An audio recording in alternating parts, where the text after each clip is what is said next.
everyone. I want to welcome you to our WFRN From Academia to Everywhere, How to Translate Research for Global Audiences.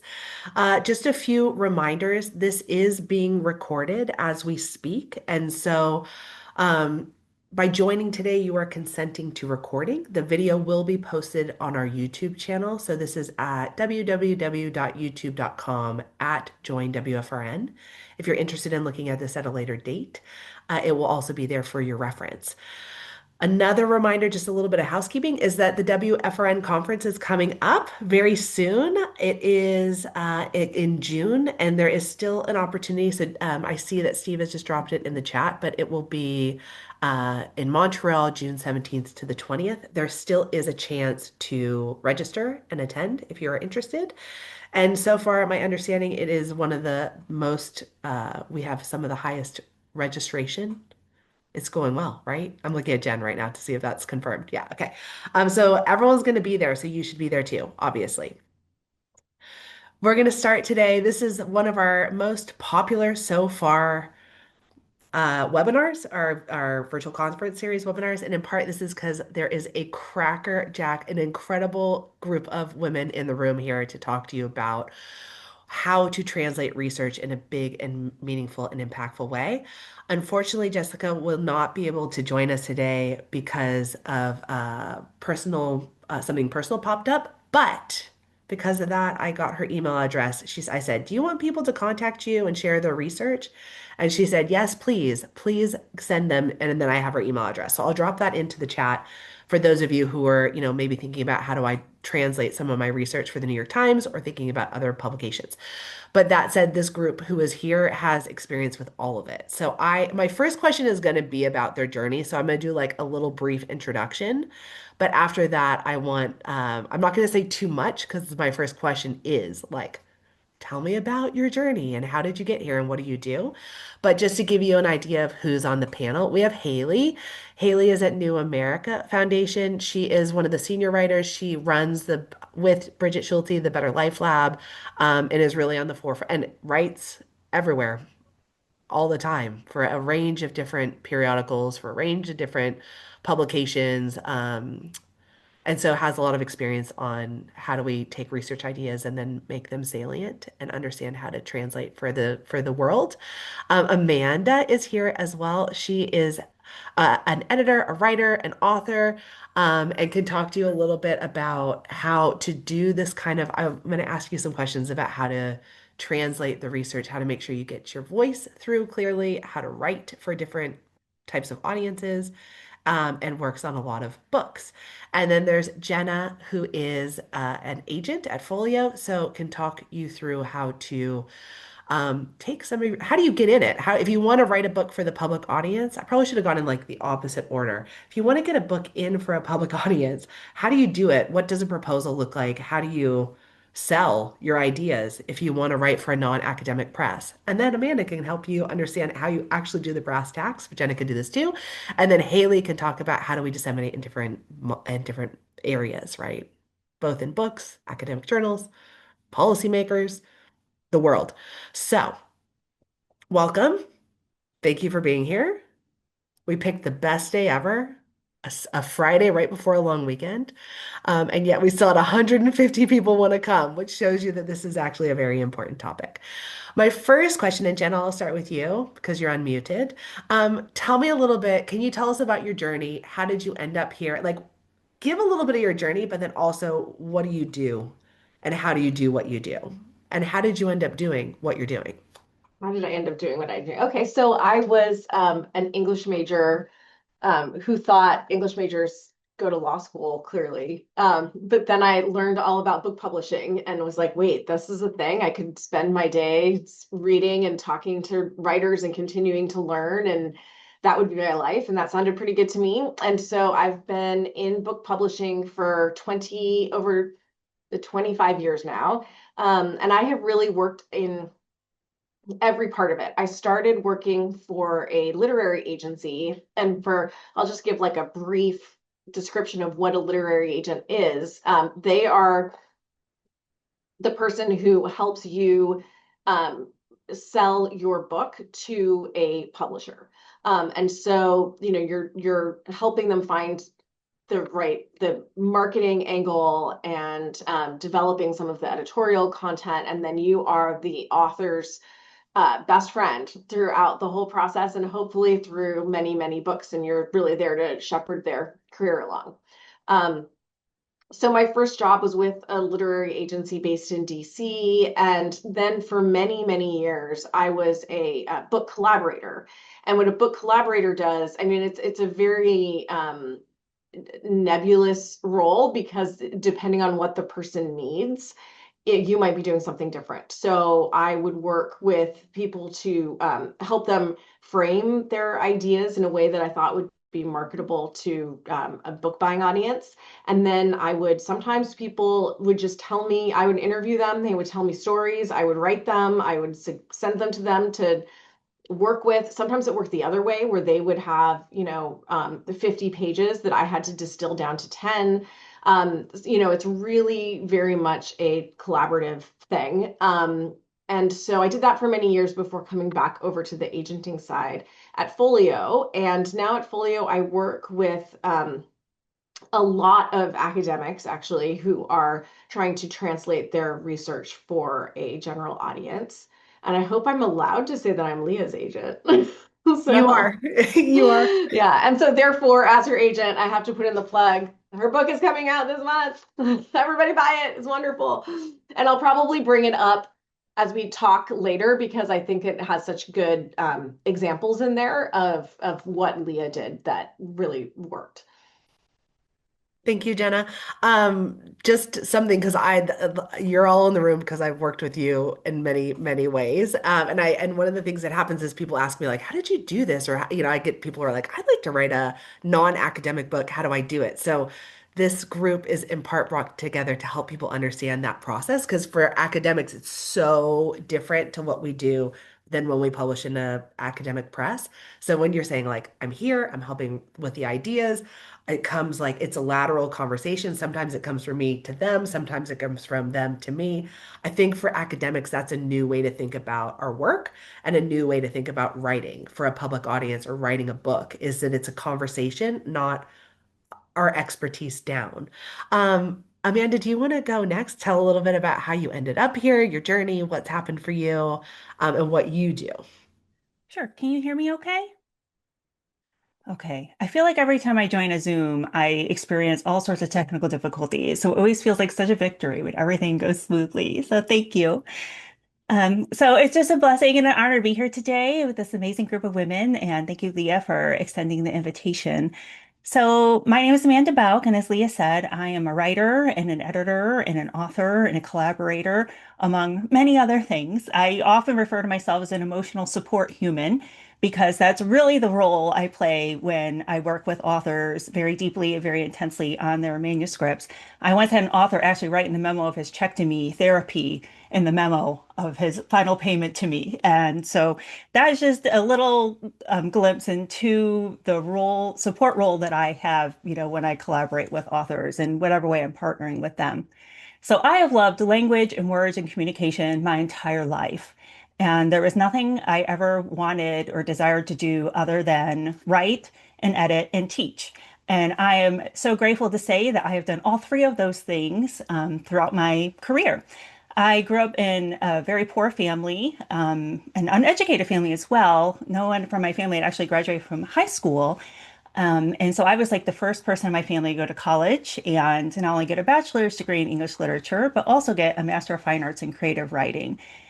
And so my North Star was very true and tried and true my entire life. And I'm discovering the older I get that that's actually very unusual, to never have to do any sort of career course correct on the way and just be very um, dyed in the wool about what it is you were meant to do with your life. However, the thing that I have loved is that in the context of that larger scheme of being a writer and editor, I have done all of the things. I don't know, it's because I have ADHD or I'm just naturally curious and adventurous and wanting to experiment, but I've done the full gauntlet of things related to writing and editing. I've worked in self-publishing extensively, hybrid publishing extensively. I was an editor at HarperCollins for almost 5 years. And I have published my own books, and I've published both fiction and nonfiction and poetry. And I've edited every genre imaginable at this point, and probably have edited I couldn't even tell you how many books. And I also actually worked very deeply with academics for many years because I was an instructional designer and adjunct instructor at a few different colleges. And I also edited dissertations for probably about a decade. And so, and in that capacity, also was helping the not only editing their dissertations, but I was also helping them parse out parts of their research to submit to peer-reviewed journals to get, publication and to get more exposure on their research. And currently, I left HarperCollins about a few years ago, so I've been freelancing the past few years, which has been a delight because then I get to work with amazing authors like Leah, and I get to work with whomever and on whatever projects really, speak to me, and I feel very passionate about the subject matter and have a connection with the author. And so in my capacity, kind of similar to Jenna, what she was saying about collaborating is, we partner with authors in whatever way they feel, whatever support they feel like they need at that point in the process. And just to be clear, that's not always clear. And sometimes authors, they don't know what they need or what kind of support they need. And so that's part of what we do in these conversations is to help them sort of identify, where the pain points are and where you have opportunities to invite someone to partner with you to create the best work that you possibly can. I've also worked extensively with people in the medical industry and, lawyers and other academics to help them, quote unquote, translate the work they do. So when Leah invited me to speak on this panel, I was like, well, this is a no-brainer because this is what I've spent the past 20 plus years of my life doing. So that's just me in a nutshell. And also, Amanda has her books in the background if anyone's Oh, interested. yeah. I can see your beautiful books. Um, Haley, and sorry, just other thing I'm going to drop right now in the chat that Amanda's website. I mean, I'll ask at the end what you guys want me to point them to, but I'm going to put it in because what she's saying is she's freelance, which means if you're interested in working with her, I'm going to drop her website into the chat if you want to follow up. Haley, tell us a little Hi, bit about you. I'd be happy to. Thanks so much for having me, and I hope everybody's having a lovely Friday. There's some landscaping action, some annoying leaf blowers near me, so I apologize if you get that in the background. I did a PhD in women's gender and sexuality studies at Ohio State. It's the oldest gender studies PhD in the country, a very interdisciplinary program, and that's who I am. I studied English in college, like Jenna, and have always been really interested in the written word.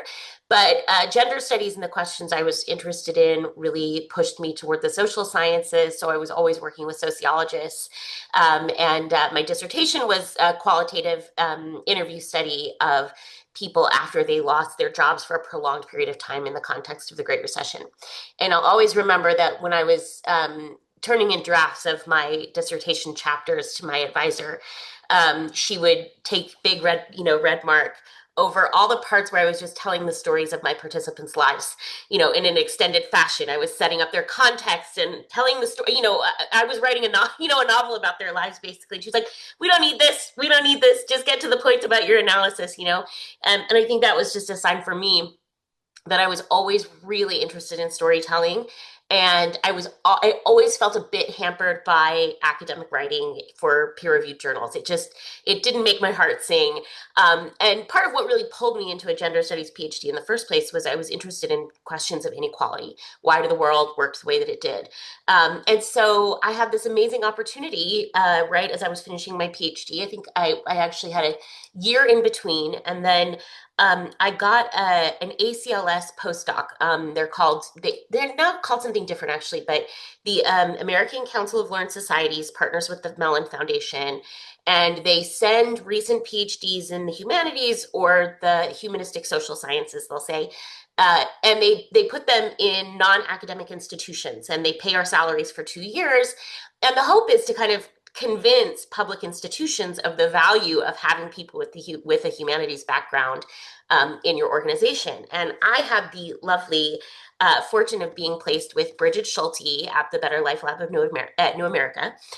Bridget was recently moved from the Washington Post, where she'd been a very long time journalist, a Pulitzer Prize winner, to a think tank. And she was leading the think tank's work on gender work and social policy.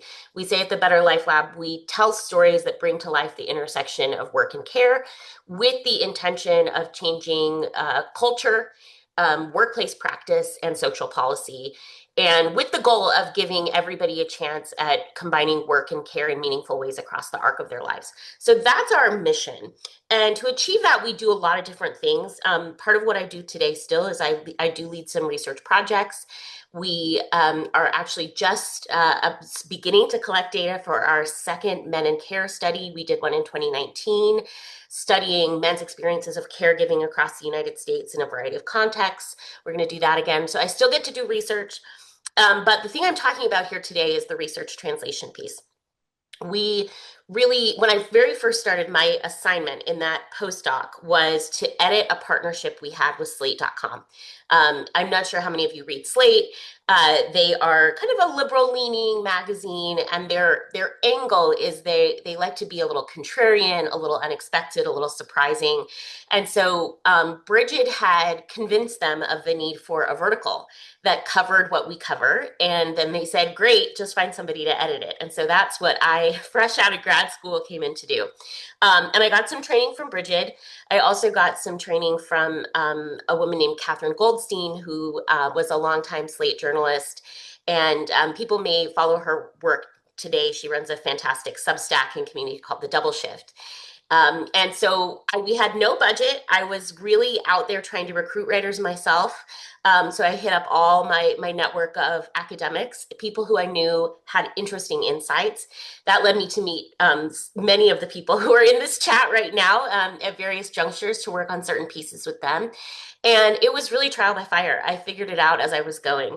And I'll always remember there was a piece I was working on with the sociologist Jill Yavorsky. And I kind of asked her, I knew her from Ohio State. I asked her, could you write a piece that really covers like what the research says about which men do better at equal parenting, equal division of labor? And she turned in something to me that was, I thought, really interesting. But when I handed it over to Catherine Goldstein, who was my editor there helping me, she said, this is kind of like a lit review. And I was like, oh, well, I thought it was really, good. And she said, you might have a high tolerance for boredom. And I thought, okay. So when I'm writing for wide audiences, I can't imagine that everybody has the same academic interest in the subject that I have. That was a real turning point for me. And Catherine gave it an amazing edit and encouraged Jill to do a couple things. One was to make it a list. So what are the factors that sociologists have identified in this? And then the other thing was to bring in real people's experiences. And that human-centered storytelling piece for me has been a lesson through and through all of this. So that's my journey, and I'll say more about that as we have a chance to do it. But since I joined the Better Life Lab in 2017, I think I've worked with over 100 academics on different stories, on book ideas. And I love it. I think the public is actually so interested in all the issues that you all study, and there's such an opening for that kind of translation. And so I'll just say this to wrap this part up, that I think the key to translation for me, it's not about translating it into like simplified language or something like that. It really is about translating research into story. And so that's what I try to work with people to do.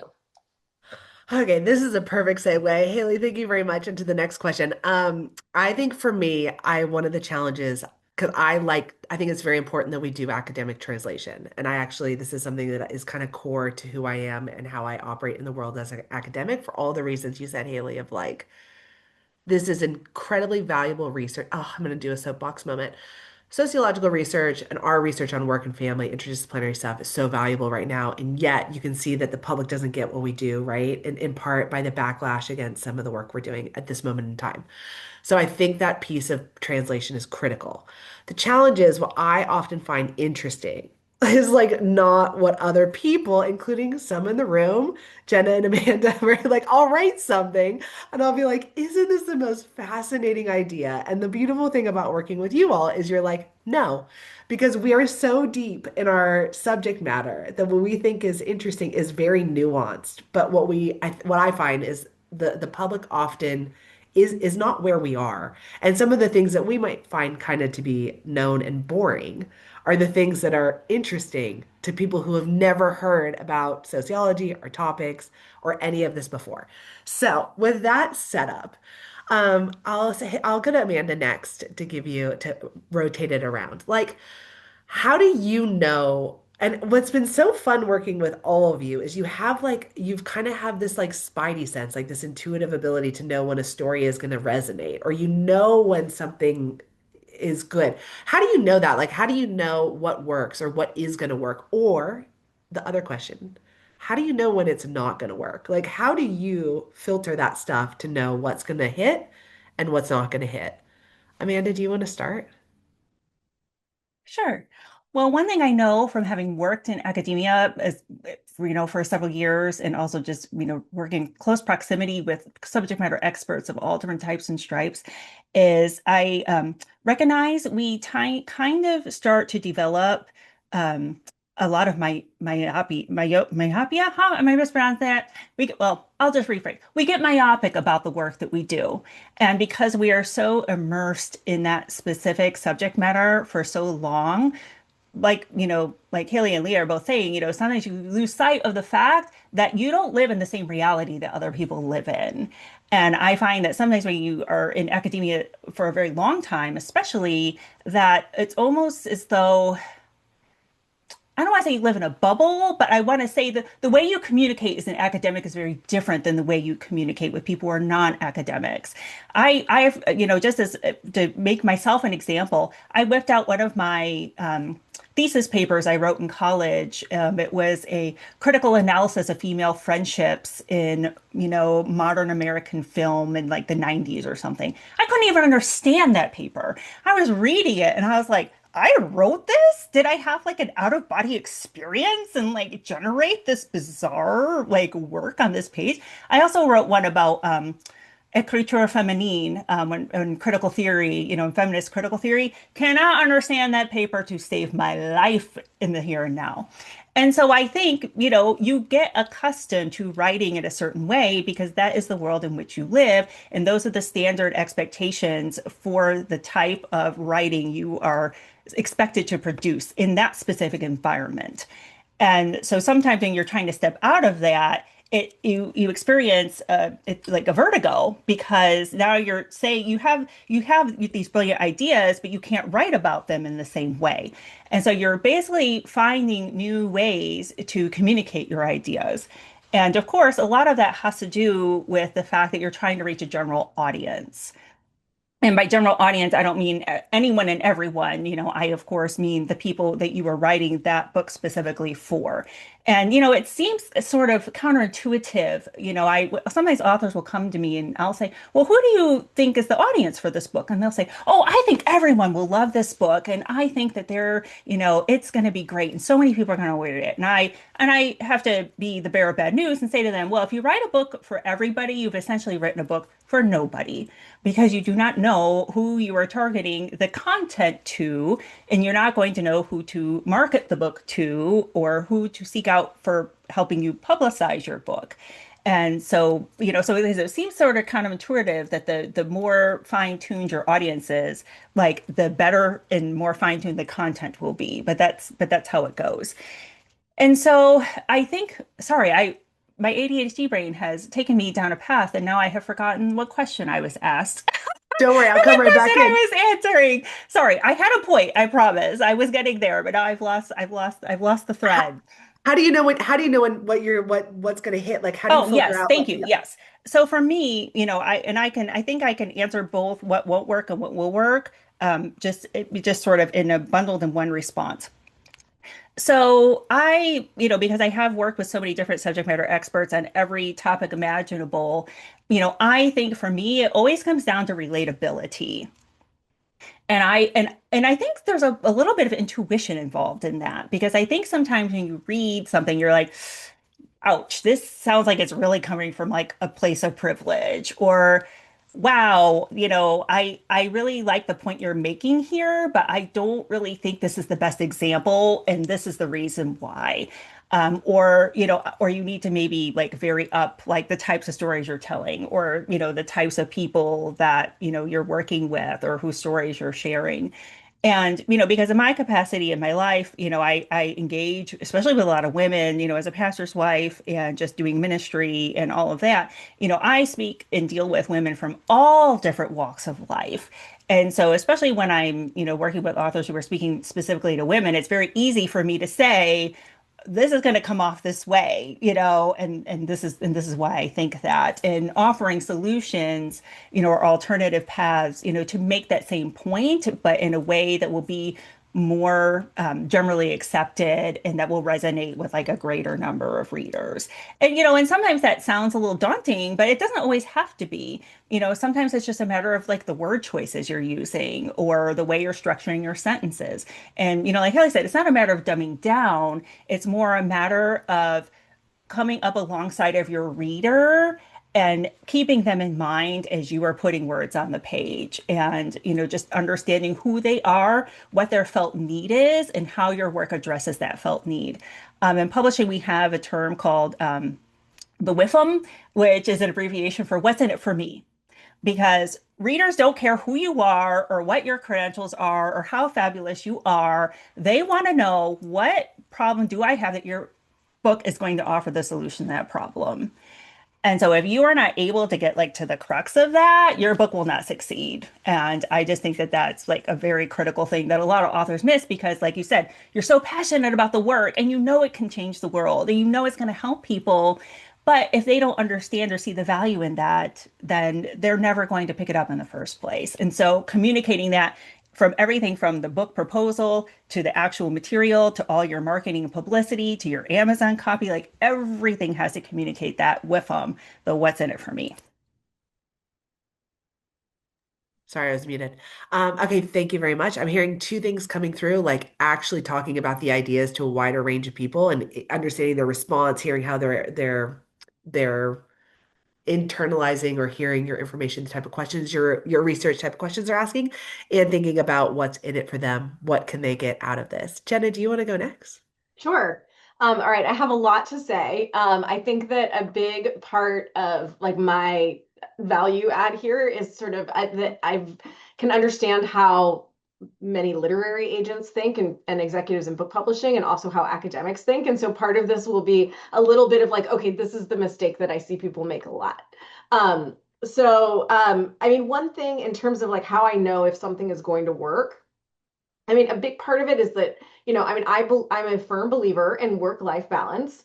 And part of the reason is that I think that, being out in the world and in living my life makes me better at my job.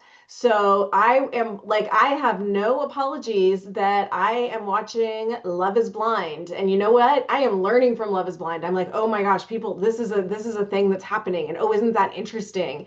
And then I can sort of see where that comes up in the conversation in book publishing, and like, oh, everybody's talking about like, why does this kind of connection work and this kind of connection doesn't, and there's something meaty there.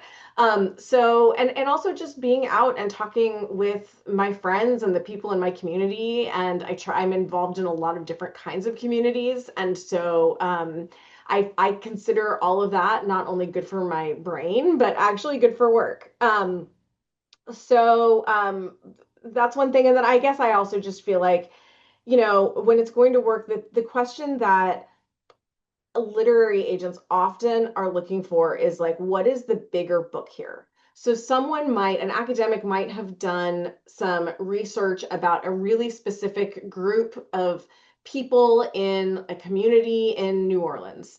And so, putting my sales hat on, I'm like, okay, well, people are going to care about that if they live in Louisiana or if they have this connection to it or this connection to it. But I sense that there's actually something bigger going on here. What's the bigger book here? And how can you take this story and extract the bigger picture so that I can see how it matters to me and how it helps me understand myself more.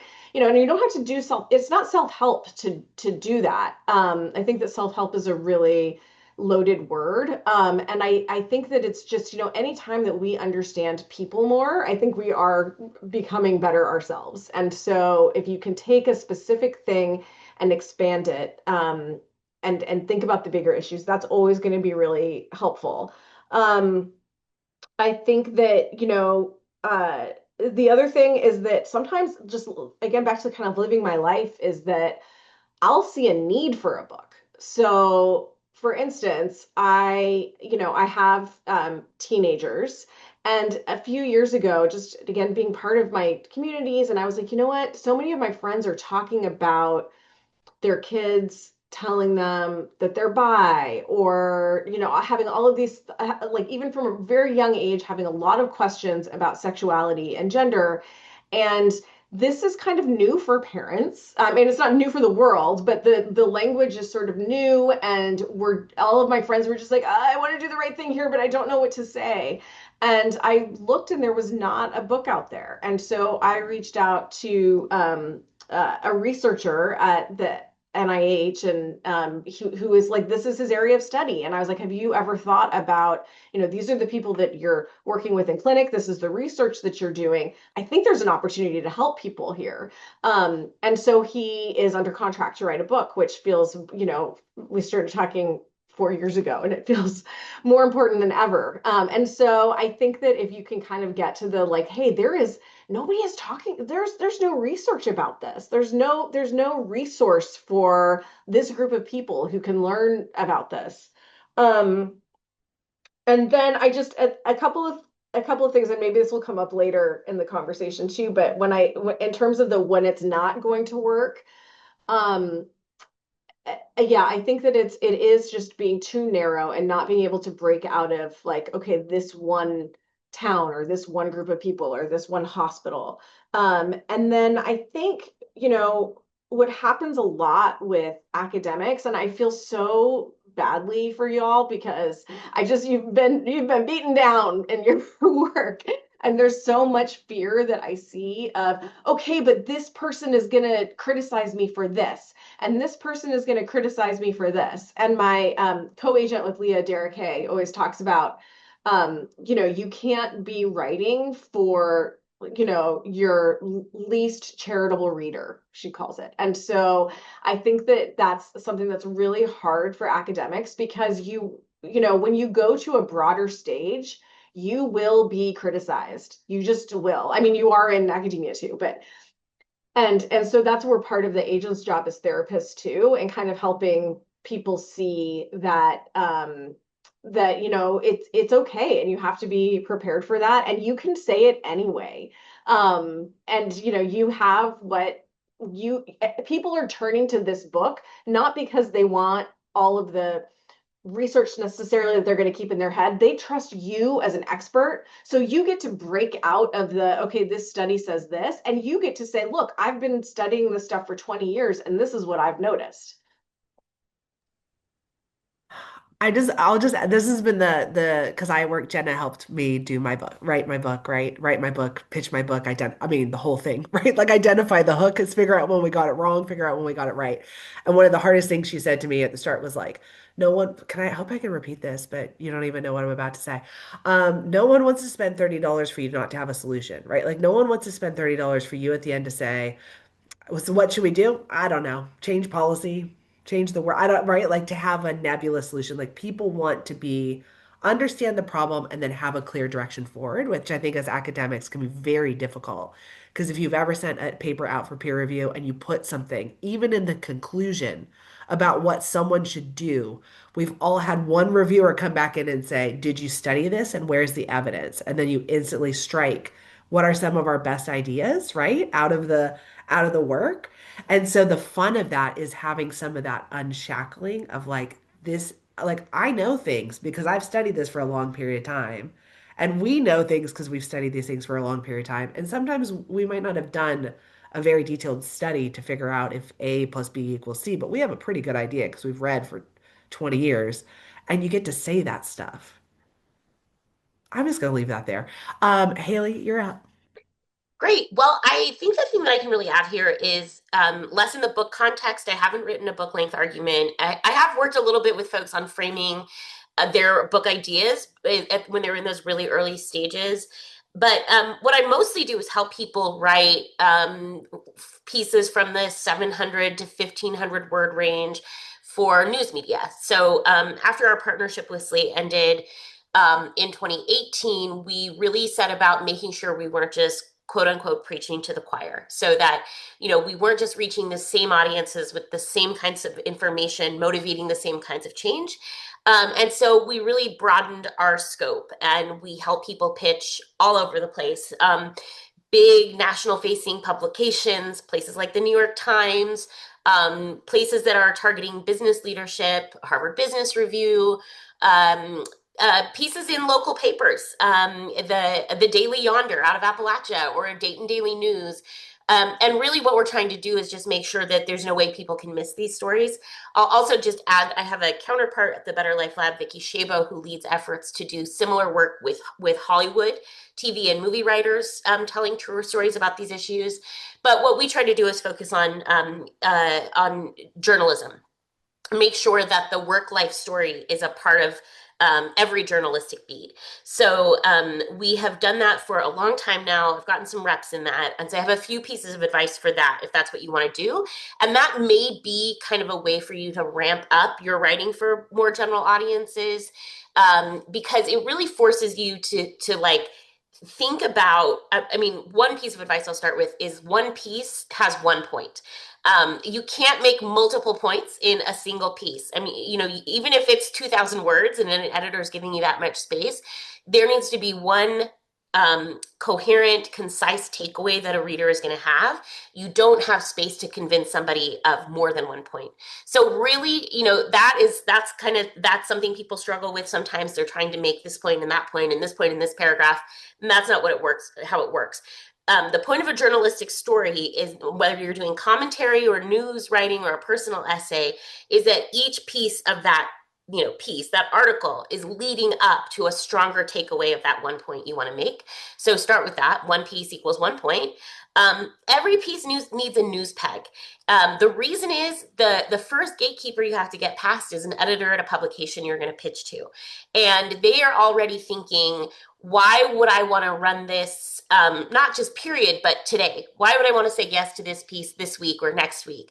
And so thinking about what's in the news that you can link what you're writing about to is a really important piece of ensuring that your piece gets a yes and gets a green light, that doesn't just end up sitting in somebody's inbox for months and months, whether they actually move forward with it. So it needs to feel timely. It needs to feel urgent. And you need to be, and this is actually something academics are quite good at from academic writing, is when you write an academic journal, you're not just kind of plopping down with your research out of nowhere. You're linking it to an existing dialogue, an existing conversation in your own academic space, right? And you cite all the people, and then you say, and here's what my intervention is. Writing for news media is really similar. You're going to be entering a conversation. The conversation might just be a little more nebulous. It might be one that's occurring in pop culture. It might be one that's already occurring on the pages of that publication or similar publications that you want to get to. But there needs to be a conversation that you're entering into. I think one problem sometimes is we want to just write a summary of our research. But if we don't do that work of saying, and what conversation exists in the world that this research is relevant to, and that's A, and then B, what is the added value? What thing will I know or do differently because I know your piece? That's the question that an editor is going to want an answer to. And so sometimes that means telling the story of how your research came to happen in the first place. That's a really positive thing for you to be doing for your academic discipline, actually, telling the public what it is you do and why you do it. What led you to ask this question? Was it an open question? Were there policymakers who wanted to know the answer to this question? Is it a common misconception, right? Kind of frame where the research came from for your readers. It helps demystify the research process, but it also turns it into something that the reader has a little bit of can connect to, has a stake in. And then I think whenever possible, you can show the impact of what you're writing about in somebody's real life. One of the sort of shorthands I use when I edit is I'll say, show me, don't tell me. Academics are very good at telling. That's what you're trained to do, sort of create the most sophisticated, articulate, maybe even concise version of the argument, and use the perfect words at each stage of that argument. Readers of everyday news media are less interested in that. What actually will stick with them is when you tell me the story of somebody's life that shows me the point you're trying to make, right? If it's a lack of a policy that's impacting somebody, yes, it's good to have that data that shows, maybe the United States is lagging behind others in X, Y, and Z categories. But what your reader is really going to remember is the story you told me of that single mom who, because gas prices just shot up, she can't do her morning commute and take her kids to soccer practice, right? It's that like nugget of human centered story that often sticks in people's minds. So I think if I can just kind of step back, I think those are sort of the most important points. One, have a news peg, link it to something that's timely. Um, that can be something like right now, most of the news pegs have something to do with Trump. Um, he talks a lot. There's all kinds of policy problems happening. There's judicial rulings, so you've got plenty of opportunities on that front. But it doesn't always have to be that. It doesn't always have to be sort of like high politics. It might even be like, Leah's book, for example, Magic Making. She just had a LinkedIn post that used the news peg of Easter. Like a lot of people, it's Easter. A lot of us are feeling this pressure to do magic making for our kids. Hey, what a chance to talk about the mental load. So sometimes it can be something that's seasonal. Actually, those are great for editors. So they'll want a piece like that, but sometimes in their sort of daily grind, weekly grind, they're not making space for it. So if you could pitch them, say like a month before a holiday that's coming up with an idea that is both like timely, relevant, part of an ongoing cultural conversation, and is pegged to Easter. And then they've got their Easter piece and they can sign off on it on Friday, April 3rd, and like set it ready to go for Sunday. Perfect. They're going to be super thrilled with you. So have a news peg. Show, don't tell. Always try to include a human story. That could also be your story, by the way. It doesn't have to be one you get from somebody else.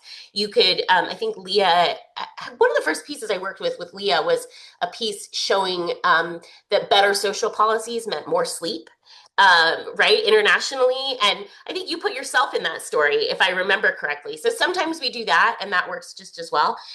Show, don't tell, find a news hook, and then think really strategically about where you pitch. If your goal is I want business leaders to know X, Y, and Z, think about what do business leaders read? Where do they go for this information? If it's I want to help parents with X, Y, and Z, well, what are parents reading? It might feel really good to get a piece in the Atlantic, but I'm sorry, not like the bulk of American parents aren't reading the Atlantic every day, right? So think strategically about that, and I'll leave it there for now. I'm gonna add, if I can, because it's my own panel, I'm gonna add a couple more things. One of the things I had to learn that was so hard, just like for writing for what Haley's talking about, I don't know how you would call them, but like the press, right? Like the more, not a book, but the press, is like you don't bury the lead. Like the finding often comes at the top, and then you go into the narrative. And we as academics bury the lead. So we start about context, and here's the theories have said, and and then we get to our punch in the second paragraph. The news wants you to flip it. So they want the punch in the first sentence, first paragraph. What do we care about? What did you find? What is new?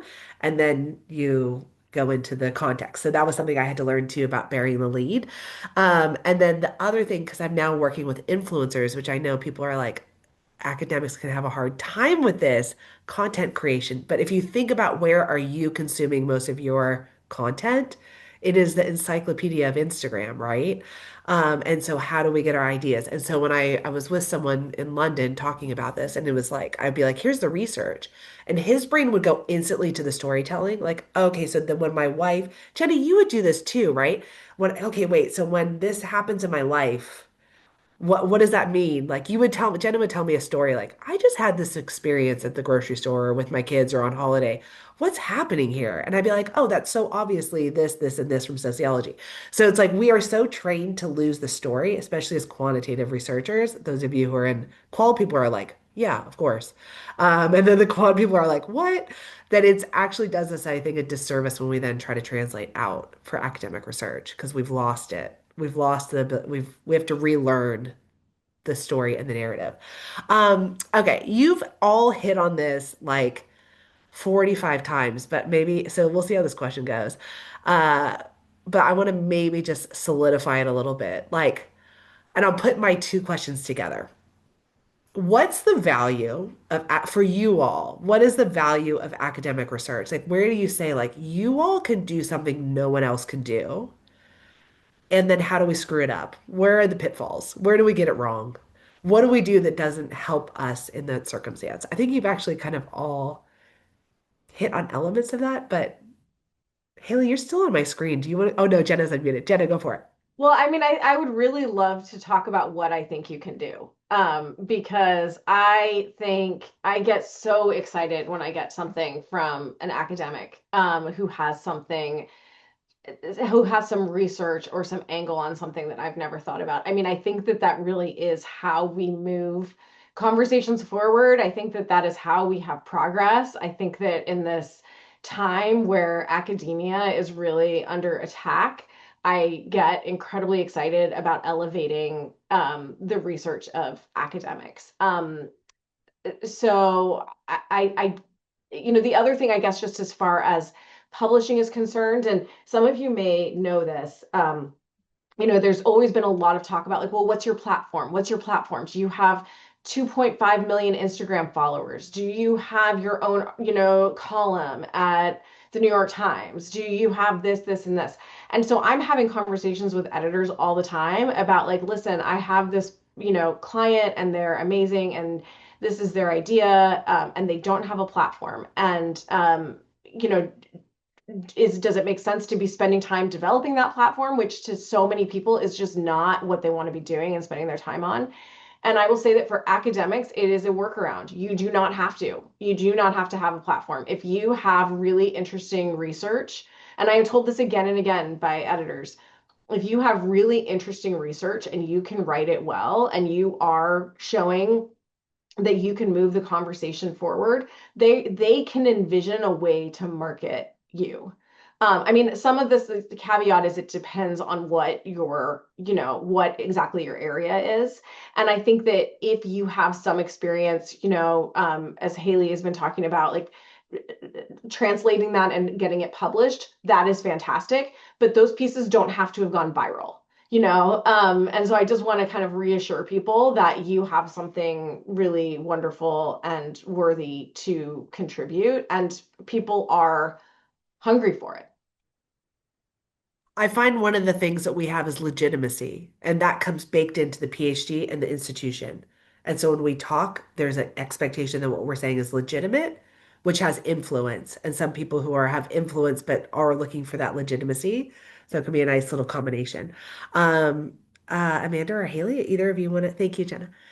Either of Yeah, you I'll want to, just add that you're all you've already done yourselves big favors by being in the work family space, which people are so hungry to talk about. It really, you have such an automatic audience. Like this would be a very different conversation if you all were microbiologists, and we were talking about translating your research, and that's a whole other, and it needs to be translated, but there's something so human about it, so ubiquitous. People are experiencing this all the time. So what I would say is your research backgrounds, the data that you bring to bear on these questions, your actual findings, people are like dying to have that because what they're really working on right now are like vibes, and a lot of misconceptions that circulate politically and otherwise, and especially as political tides turn, it can feel sometimes a little crazy making. Like, why aren't people still having trouble like making ends meet? And yet, you know what I mean? And yet we're looking at the stock market and going, what? And I think any chance you have to bring research to help people go, it can even be as simple as saying like, there's a word for what I felt before. A researcher gave me a term for it. Or, oh, this finding aligns exactly with what I was trying to tell my husband. Or, whatever that is. I mean, people really can benefit from that. So your data can really help people feel less crazy, I'll say. It can give people tools to move forward in their own lives, potentially. Or it can just give them fodder for saying something like, this is a systemic problem, not a personal problem. So there's just all these different ways in which having data can be useful to people. And And there are so many people weighing in who have no data to add to the conversation. So, be the person who has the data, be the person who's done the study. I think those are all really incredible benefits. I think sometimes we can get in our own way in a few different ways. One is with what I talked about before about one piece, one point, trying to pack in too many nuances, and this will happen sometimes. Like, I get this from people in my gender studies background wanting to be like really true to the academic best practices of, we use this term, not that term. I wouldn't use that as an adjective because of this, right? And what you end up doing, actually, daycare, childcare is a really good case of this. You confuse your reader because they don't know all this, and then I'll have a writer say, "Well, I'll define it for people," and then it's like, "Well, no, because the point of this piece isn't that we're trying to convince people of this definition." Like, so don't lose sight of the bigger picture. And of course, there might be moral compromises you don't want to make in a piece. And sometimes I'll say to people, we might be trying to place a piece at a conservative leaning publication. If they don't have an appetite for you to acknowledge like the existence of racial inequality, then maybe we don't want to publish there, like that. So that's okay. But if you are really motivated to like give your piece and give your point to a particular audience and you've got it all lined up, don't get in your own way by a sort of, I think it was Jenna who was saying, imagine your least generous reader reading the piece, and just sort of go with the flow in terms of language as much as you can. Different publications have their own style guides, the ways they define racial groups, all of that. To the extent that you can, kind of let go of the need to control the entirety of that experience, because you might be missing a really huge opportunity to change the trajectory of a conversation the country is having or your community is having. And so, yeah, I would say that don't let your particular disciplinary qualms get in the way of that public conversation. And then I would say one of the other mistakes that people make is feeling like they need to have all of the data or they need to explain all of the nuances of a study. It's kind of related to that. Sometimes if you can summarize the study as quickly as you can, really think about the use value of what you're trying to add. How useful is this actually to your typical reader? Probably not that useful. You don't need to include it, right? If it were a book, maybe you could put it at the end. If it is a piece that's going to go in a publication, maybe see if the editor will hyperlink to something. And if they say no, try to just make some peace with that. So I think that's sort of general advice. Those are often kind of pain points that I have when I work with academics who are new to it. But I will also say, once people do it and they get a story placed, it can create its own momentum. It can feel so good to have people, this whole world of people, engaging with something you're so passionate about and have spent so much of your time doing, that it sort of feeds itself in that not stressing over the small things piece of it, because you will get to see like really how good it can feel to be a part of a public conversation. That's beautiful. Amanda, do you want to add? Yeah, I'll just speak briefly. It's interesting because I think there is a little bit of a false dichotomy established between academic research and other types of writing. Because in my mind, my experience working with authors in all different genres and writing across genres myself is that all writers are researchers. And so when you think about it, all nonfiction authors are researchers. Even fiction authors are researchers because you're always, trying to get into your characters' minds, like get into their worlds, especially if you write historical fiction, you're doing a lot of research. And so, but the difference, of course, is a matter of style then. And so it becomes a matter of how you're communicating that research to other people. And so I think sometimes that bifurcation of, well, I'm an academic writer, you're like a general market type person. I think that in and of itself can create problems because then you get sort of locked into this mindset like, oh, we don't do this here and oh, we don't do that here. And I think it really does both both types of writing like a disservice. I think about some of like the most popular nonfiction books, that have been out recently, things like Atomic Habits or, any of those types of books. Those are extraordinarily heavily researched books, but yet they are just so palatable to mainstream readers because he has, like an author like him has learned to communicate all of that very dense like research in a way that is very appealing to, everyday people. And so I think sometimes, like I said, we get locked in these mindsets of this is how we communicate in this world.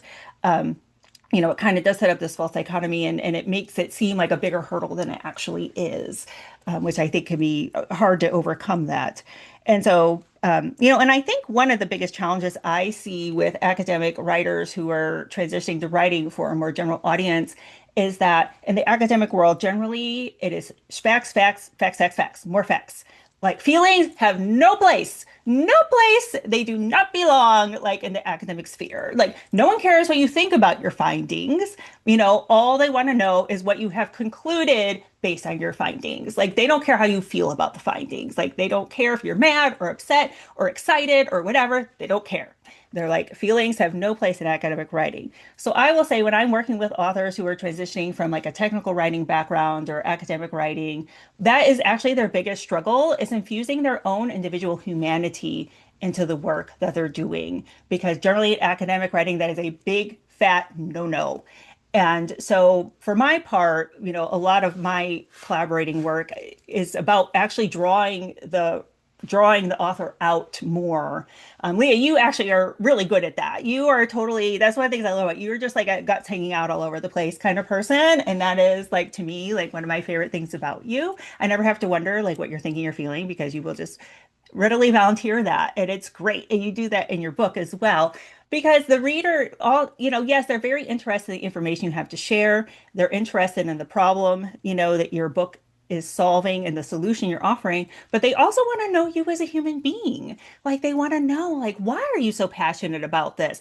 Are you passionate about, childcare options because you watched your mom work like three jobs your entire childhood after your dad abandoned your family? Like, what is the source? What is the core of that passion that you have for that specific subject matter?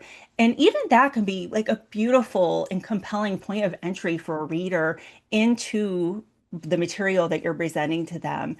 And like I said, I know for me, I find that that is one of the biggest hurdles. And so I think, that marriage of the facts and your feelings about the subject matter, and then just infusing your own individual humanity into it, I really think that can be a very beautiful way, to invite readers into the story of your research and your telling of it. Jenna, I'm coming to you 1 second. I just want to say, Phelan Lewis is on the call, I think, right now, and she wrote a beautiful article for that Haley through the Better Life Lab Fellowship about her experience and why her passion about intergenerational care. And I'm going to drop it in the chat in case you want to do this. It's exactly what she did. She used a personal narrative story to tell why this is her passion and her research, and it is beautiful. So I'll drop it in the chat and handing it over to Jenna. I just wanted to get a little bit more fine grained too about the coming up with the stories because some people, especially if if you're researching and you're not working with research subjects so much, it is okay. It's much easier from where I sit if someone is a clinician, right? Because then they can disguise stories and share those. If not, it can I just want to acknowledge it can be really tricky. So you might be hearing all of this like storytelling, storytelling, storytelling. Well, where do I get this stuff? One option is, yeah, bringing yourself into it to the extent that you feel comfortable. Two is using your friends and stories that you hear out in the world, which I always ask them. But when I was a collaborator, I'd be like, "Oh, I'm going to use that, and can I use that? Can we talk about that?" Um, Third is like using pop culture references. A caveat there is that particularly with books, because they take forever to be published, you don't want to take something that's too of the moment. But I think that telling a story from I'm working on a book now where we just brought in a story from The Office because that's kind of will last forever, right? And it did such a good job of illustrating this point. And then the other thing is that I'll often, you can use composites, and you can use where you're taking certain things and putting them together to prove a point, and you can use avatars. And a lot of people, I run into this obstacle more with journalists who are so used to having to, document every single source. But if you think about storytelling for a nonfiction book when you're trying to illustrate your work, you really have a lot more freedom to be like, this is a story that's illustrating this point. And you're not cheating, and you'll notice in most nonfiction books, they have a disclaimer at the beginning that says, I used composites, or I used avatars, or I did this or this. Um, and so you're disclosing it. And then even sometimes in the text, if it's not too awkward, you can say, let's imagine Janie, and Janie was doing this. So those are just some ways around it if you don't have a ton to pull from. Yeah, if Beautiful. you the other thing, and as Jenna mentioned, a lot of like news media editors are very like, who said it? I need their full name. If you're actually writing about your own research, I know usually IRB says use a pseudonym when you write about it. Actually, editors will say, I hate that. I have gotten some editors who are okay with saying, because this comes from academic research, pseudonyms are used. It's a best practice, blah, blah, blah, and they'll let us do it. But occasionally people will say, editors will say, I want their name. I want to know what city they're from. They need to be real verifiable people. And so if you are looking for that, there are a couple different ways to go that we recommend to folks. And it really is one of those things where the more practice you get doing it, the easier it becomes. But it's a skill reporters spend, their whole training figuring out. So it can be a little bit awkward at first. But if you want to find real people to add their stories to the equation, don't hesitate to lean on your own social media networks. Sometimes we'll post a call out. I'm looking for people who have dealt with X. Would you be willing to talk to a journalist about it? That is fairly effective, although it depends on how niche you're trying to get. You don't necessarily want to have you're looking for somebody who fits this exact criteria, so you need to be a little more open to what people say. The other thing is to think about organizations that would be in touch with people who fit the profile you're looking for. So maybe you're looking for somebody who is experiencing job loss or some sort of work-life conflict that you want to write about. They need childcare after hours, whatever it is. Find organizations that support or organize those folks and then reach out to them and ask if they might put you in touch with somebody. I had really good luck with that. We were doing it was a research project, but it was built on stories, case studies, we called them, a couple years ago. And we were looking at the impact of federal spending during COVID on families who were formerly living in poverty. And we had, as part of our research agenda, we wanted to have at least one case study from somebody living in a Native community. And I had tried a couple different things as a white researcher that just were coming up empty. I was trying to contact some local tribes and ask if they could connect me to somebody. And they were like, I don't know about that. You want us to do what now and tell you what story?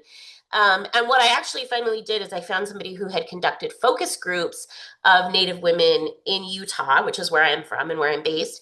And so I reached out to her and asked if from those focus groups she knew of anybody who might fit my what I was looking for, and got connected to an amazing person who I ended up writing about quite at length. She had a really heartbreaking and beautiful story. So, look at other people who might have already done that work and see if they can connect you.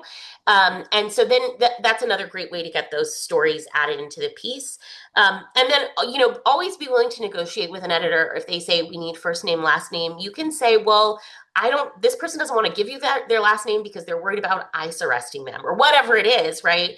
A lot of editors will have a lot more flexibility if you can name the reason that they don't want their full name shared. So it is the gold standard to have real people represented in the kinds of stories that I work on, but there are lots of different ways to achieve that. And if you're working on something, you could always email me and I'd be happy to let you know, what I would recommend or how we've dealt with a similar issue in the past. Thank you, Haley. I'm going to ask you all to flag how people should contact you. So just have that ready. If how what's the best way to get in contact with you.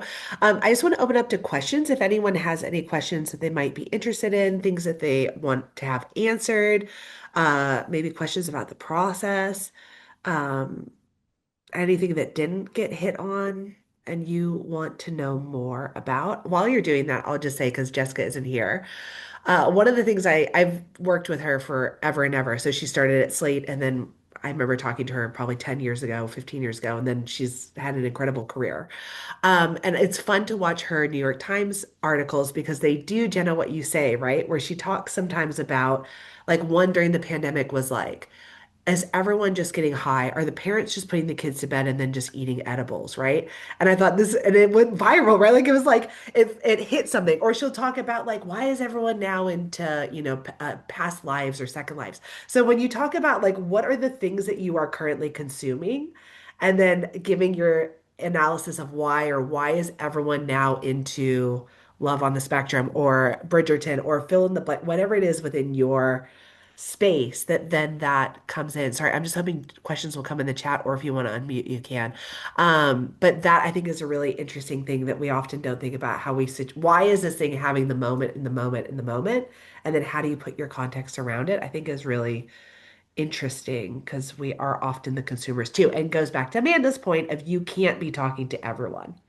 Right? Like you can not everyone's consuming, like you're talking, figure out your audience and then figure out what they're doing and how your research can connect into them. Um, I don't yet see okay, I'll Jen, go go for it. ahead and ask a question. And I hope I'm not putting you on the spot, Leah, but you have mentioned that you assembled this panel based on the fact that you work with all of these amazing people. And we know that you just had a book come out. And I'm imagining everyone in this space was involved maybe in some way, or at least along the process that got you to writing a book. And so I'm wondering if Amanda, Jenna, and Haley can sort of talk about working with Leah on her work and what that process looks like. Like how does this unfold over time? Where did you start to get to this book coming out now? You better only say nice things about me, by the way. Do you want me to, was I at the beginning or probably Haley was more? I think Do I you want was to start with maybe Haley and then I can start just my memories of Leah's book coming about, and I'm curious when Jenna came into the equation, but um, I've known Leah for some time. Like I said, I edited her back at Slate years ago. I've been doing this like since 2017, and she had come with a book idea that was very broad. Can I say what it was? It was about using Yeah. sociology to poke holes in gendered myths. And it actually, I can't exactly remember the feedback I gave, but I said I'm not sure it's a book. Like I'm not sure that this is a frame. It's tight enough for a book. And actually, the funny thing is, it has become Leah's podcast. This is what Leah's podcast is doing that. And I had said to Leah, I think you need to ask yourself, like, what is the thing I can intervene in that people are dealing with? And I said, mental load, Leah. Everybody wants to talk about the mental load. And so I think that was sort of where my feedback left her. And then all of a sudden I knew she had a book deal and was writing it. So that's the extent of my involvement. But I do continue to work with Leah on some shorter form projects as well.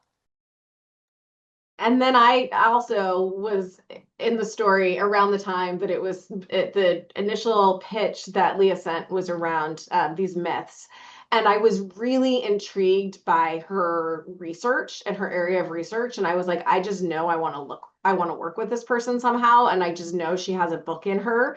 And we have to figure out which direction that is. And, what of her research strikes us as the most surprising that we haven't heard before, because when you do represent books in this space, you do tend to see a lot of the same thing. And so like what felt really fresh here and that also intersected with what the conversation was at that moment. And so, yeah, we settled on mental load. And then, I mean, there's a lot of development. I mean, people are really surprised how long it takes sometimes to develop a book proposal. I mean, we probably, like, it was months and months and months. And it was like, okay, this is, and again, as Leah said, she was like, I can't tell, is this interesting? Is this interesting to you? And some things that she thought I was like, yeah, that's interesting, but people already know that because we've read that 10 times. But this is really, so like, how do we pull that out? And how do we structure this thing? And it was a lot of starts and stops. And so you kind of have to be, not always, but a lot of times that is the way it goes. And so when I say starts and stops, it's not that we paused on the project, but we reorganized it multiple times because sometimes that's just the way development goes. And you have to do the wrong thing and try it this way and then try it this way and then you get it. And then I later, once we had this amazing book deal, introduced her to Amanda, who is fantastic, to help her bring it to the finish line. I'll just add in for those in the audience, Jen, thank you very much for this is a very narcissistic moment and I'm loving it. Thank you for the spotlight. Is like I think with Jenna, I think Jenna and Dara were very much hands-on as two agents and we iterated like I wrote a book proposal and they're like, yeah, no, not this, but that one chapter. And then it was like I think it took us almost a year to write the proposal, I want to say. And it was back and forth, and this isn't right because it's different than what we do, right? Because then it goes to market, they try to sell it, right? So this is like, and so then I got it, great, and now you have to write the book. Wrote a book, no. So I wrote a proposal no one liked. Then I wrote one that people liked. Then I wrote the book that people didn't, that was, had some challenges, right? And so had to totally reorganize the book. And then Amanda came in at the end to help get it over the finish line. Sorry, I don't wanna, I hope people are still intrigued and I see there's questions. But Amanda, then you do what? Okay, so I'm the one who gets to bring it on home. And I just want to say, because Jenna's sitting here, and I'm not saying this, to make her have a narcissistic moment like Leah is apparently having, but Jenna is an extraordinarily hands-on and involved agent, and I work with agents from all over the place in all different capacities, and I will just tell you that is not the case with many agents. So I just want to give Jenna her flowers as well. She was so wonderfully helpful and supportive, like throughout the whole process, which you do not get from all agents. I will just say that right now. So this partnership was an easy sell to me right out of the gate.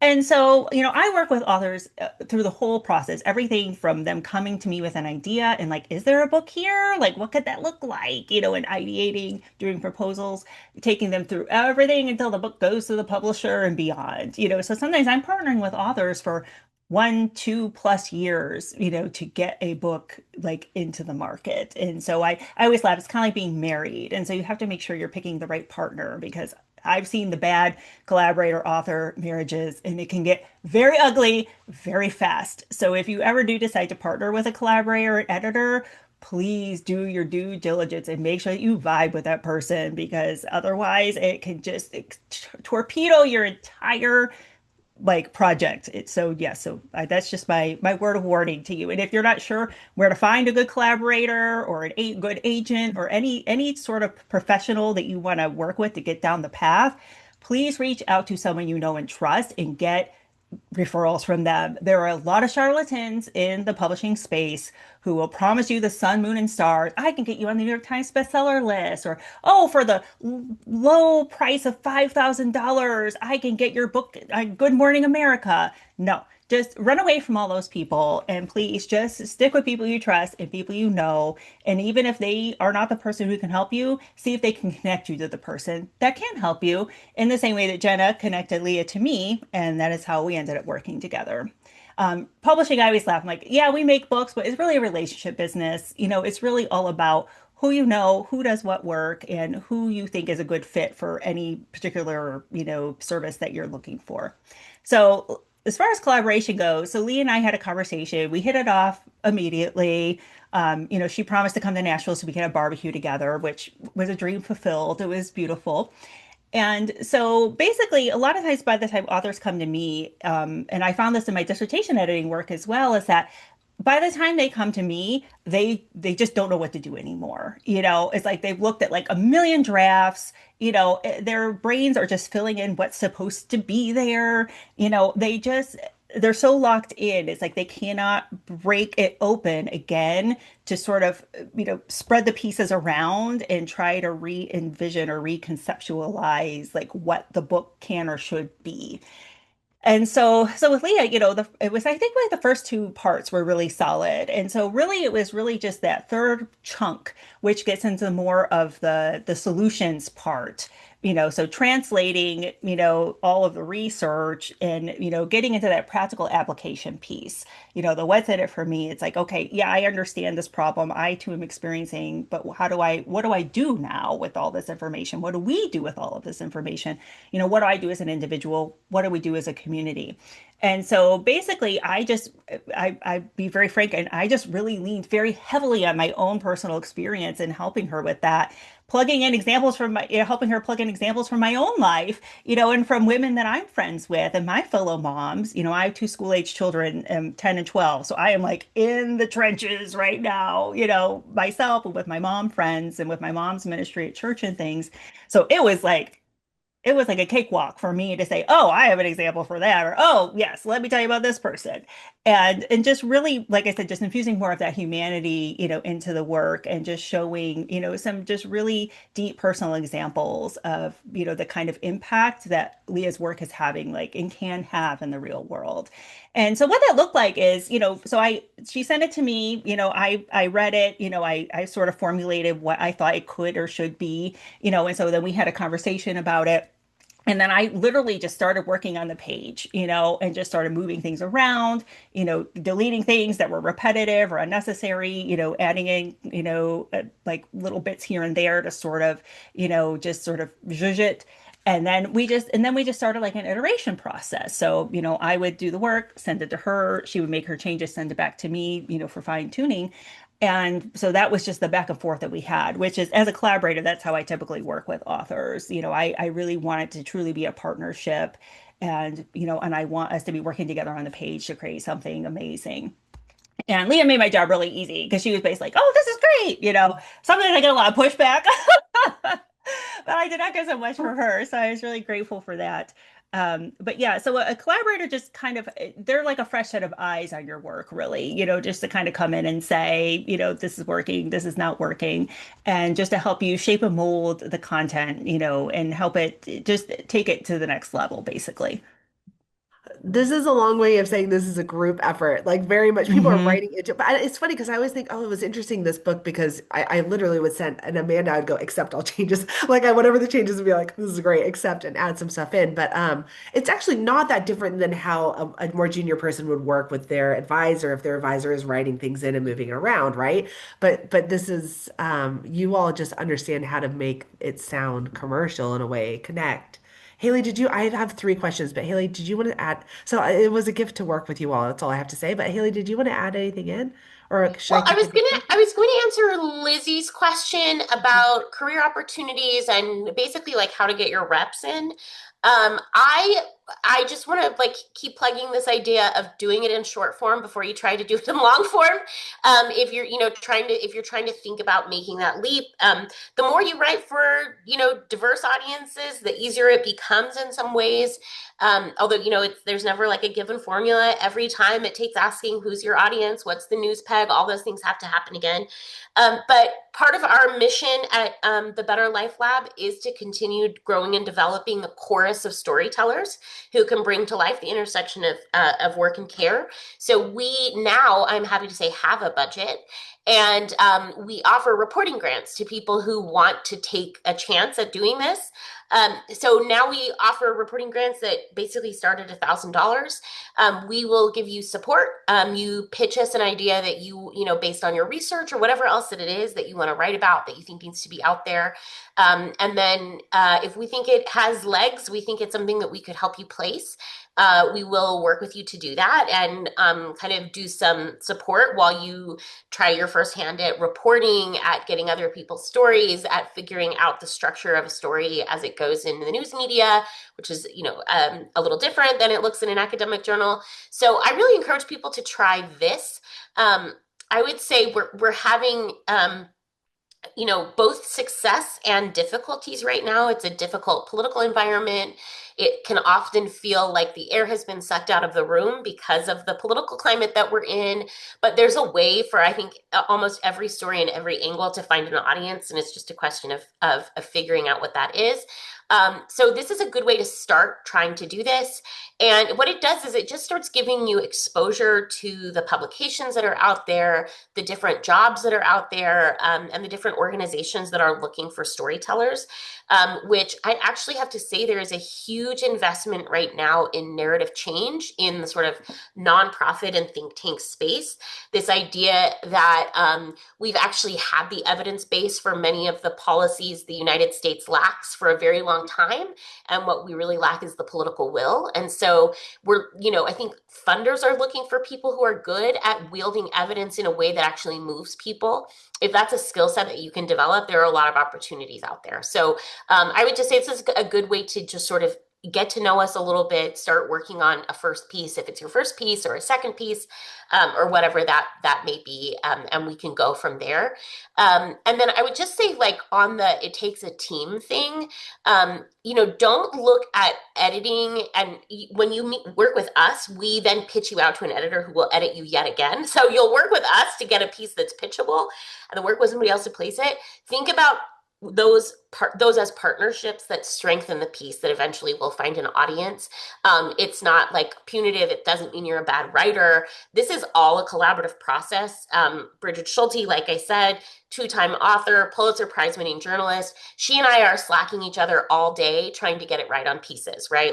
We wrote a piece that we pitched, like, I think to 6 different publications before it found a home. I mean, it was just an op-ed. We thought it was pretty straightforward, but we got a lot of no's before we got a yes, and that just comes with the territory. So don't get discouraged, and don't take it as an indictment of your skill or anything else. Like that's just what it is. And bouncing around ideas is sometimes the best way to find the right framing. So talk to people about your work, get in conversation about it, and that can often be the place where the light bulb comes on, and you go, that's the framing I was looking for. I'll give just a little academic specific information. So I can see some questions too coming through about like, was this the same? I wrote an academic book with Temple University Press, totally different. Like these are night and day experiences. Like do not expect this to be the same experience. Academic book publishing is so different from what is being discussed here. And there's a lot of people who have gone through it right in the room. I'm looking at you, Nina, who's nodding, and Katie, who's in here too. That's where you rely on your academic colleagues to better understand how to do that. Because this is like totally different. I got lucky that Jenna would take me on, right? I remember getting the email back from Jenna saying, she didn't say I hate it. She said, let's do a book on the mental load. And I remember sending it to Haley and be like, oh no, she doesn't want to work with me. And Haley was like, no, she does want to work with you. This is just a different book. Like you've totally misread this email. And so you're stepping into a very different space, but it doesn't mean that it'll always be the right fit in the first moment. And it takes a lot of iteration and conversation about that. I'll add one other thing. I wrote for The Conversation. In Australia, it's a really big deal. It's very well cited and people read it. In the US, I think less so, but it is literally academics writing their research for the public. So you write an article. And that helped me understand what had reach and some of the things that went and got millions of views or millions of, it's a way to, like Haley is saying, you're doing the short form before you're doing the long form. So you're going out and you're throwing your ideas out there. Sometimes this happens for me on LinkedIn too, right? Some stuff goes, some doesn't. It's like, don't underestimate the socials or smaller short form to tell you what's resonating for people who hasn't been heard. I'm just thinking if there's other questions that are in there. Uh, Nina has a question about what do you think is a hot topic? Yeah, do you want me to take this Go one, for it. or start with it anyway? I mean, so one thing in terms of learning that is honestly studying the New York Times bestseller list, and and any bestseller list that your, newspaper or your local market has is pretty interesting in seeing like, oh, what's going on here? And it does I get a little bit impatient with all of the like, oh, this is so popular now and this isn't popular now, because I think a good idea is a good idea. But I'll tell you, like I was out with a book a few weeks ago that I did end up selling, but editors kept saying to me, "Gosh, we're seeing so much in this space," and it was about conversation and connection, and like really breaking down like what is it that takes something from small talk to like a deep, meaningful connection, because there's so much talk about how we're so disconnected.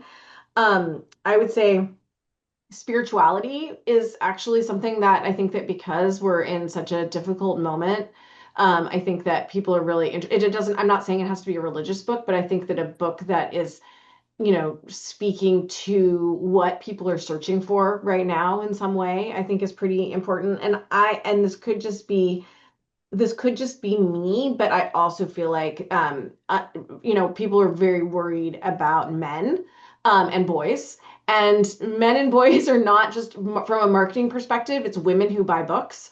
But we're always trying to change that. And I do think that in terms of it, you were interested in books about like family and work. And I think that, we have a problem in this country with with men are hurting and in many ways, and it's we got to deal with it. So that's something I'm hearing a lot too. Anyone else want to add what? Haley, go for it. Yeah, my advice here, to stay on top of what's hot is to read the places you want to write for. And check in every day, see what's there, and don't just read like the headlines, right? If you go to the New York Times, you're likely not going to be writing breaking news, so don't just read their breaking news. Actually, go to their opinion pages, go to their style section. That's where pieces about family often land, for better or for worse. So go check out the places that you're going to actually want to pitch and see what is resonating. And then this is the tricky part is like sometimes if you try to follow what's hot, by the time you get your piece out, it's already not hot. It's like it's already cold. So sometimes it really is a matter of you're the one who's going to tell us what the next hot thing is because you have been doing this research that nobody's talked about yet, that's bringing a different angle to maybe a long running conversation, gender inequality, right? Like that, this is a huge topic, but again, it often could do with a lot more evidence being brought to bear on it and a lot fewer vibes. So that can, you might have the next thing. So don't hesitate to pitch it just because like you haven't seen anybody talk about it yet. That actually might mean that there is the hunger for it. But do think about the kind of piece you want to write and read a lot of pieces in that style. If you are thinking like, I could write a piece that brings my personal story in as a lens that the reader could sort of see this issue better, then read people who have done that well. Start reading your personal essays. Go to the places that you want to pitch. What are those pieces like? How personal do they get? Start thinking of in those terms. What's the balance of personal story to like data points and other people's stories? And then that's how you become a better writer in these kinds of ways too. So it's a good way to keep your finger on the pulse, but at the same time, don't just try to be chasing trends because then, this really does happen. Like I'll pitch a piece where I'll say, hey, so and so editor, I've seen there's been a huge back and forth about this. And then 3 days pass and I get a response that's like, I think we missed the boat on that one. Or like, that happens a lot. Like really the boat can move very fast. So you don't want to always be looking for that because that can send you down the wrong note. And time is really, really of the essence when it comes to at least the daily news media that I'm talking about. Like I said, a story cycle can be 48 hours. And if you've missed the boat on that, don't panic. It just might be a matter of like waiting for the next news peg to come around. It will come back around. Like these are issues that you all study that aren't going away tomorrow. So just hold on to your idea, write the pitch out, and then the next time something's in the news that is that's about, you can just put that peg in and send it off to an editor. So timing is really important, and yeah, I'll leave it there. We are at timing. We are at time. So I have added in Jessica's email in the chat. So one of the things I've done in the past is if I have an article I've written, I just attach it, right? And because they can't get behind the paywall sometimes, so attach the article with a little summary because right? And so here it comes Jenna's email too, and Haley's email too. Haley noted that they have the reporting fellowships. That might be something you're interested in. That's earlier in the chat. At New America. And then Amanda, you can add yours in or add your website or however, if you want to get in contact with these wonderful, wonderful humans, they're here. Thank you for your time, your energy. Have a great weekend and look for more. We're doing another event coming up in a couple weeks. Sorry, that's a lie. I don't know the date. I just said that. There's another event coming up about books. We'll have the conference coming very soon. So lovely to see our work, family research network community moving forward. Okay, bye. Bye. Bye. Thanks, Thank you, everyone. everyone. This was Thank you. incredible. Take Thank care. you. Reach Thank out. Thanks so you. much.